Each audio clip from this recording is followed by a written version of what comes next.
Since the beginning of time, humans have had emotions. A therapist would probably tell you that labeling an emotion as negative or positive is not healthy. But let's be real, emotions like love and joy are positive, while anger and frustration are negative emotions.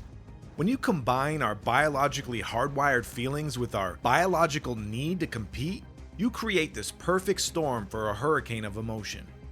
We've seen this happen in sports.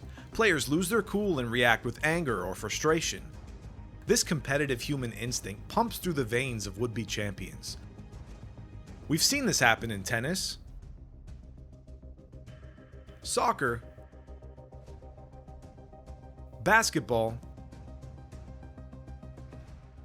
baseball,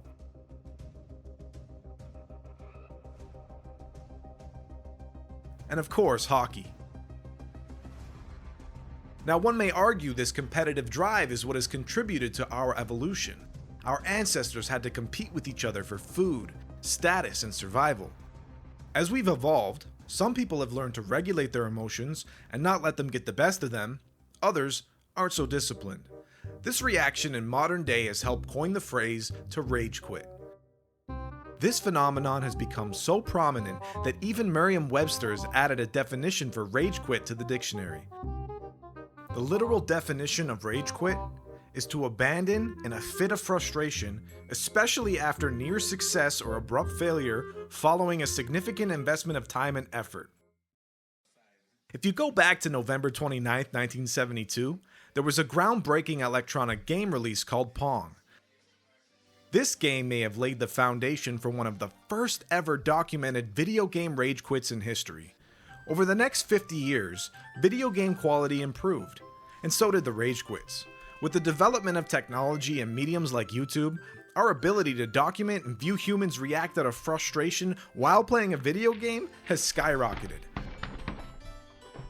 I'm sure if you had a sibling growing up in the 90s, you'd be very familiar with how blood-boiling losing at a video game could make you feel. There's nothing worse than your little brother antagonizing you while they beat you at something that you want to so desperately win. Getting beat in a video game probably led to a beating. See what I did there?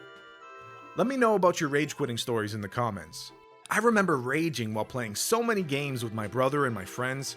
I was no stranger to broken controllers or holes in the drywall, although I can say that I've never smashed a television. And I've never smashed a console. Some content creators have even built their branding on their inability to keep their cool when losing at a video game. The rage quit has become a trophy of shame. I've frequently played games where the opponent not only wanted to beat you at the game, but also wanted to beat you psychologically. It wasn't bad enough that you lose the game, they also want you to lose your cool. If you ask me, rage quitting at video games is something that is always going to exist.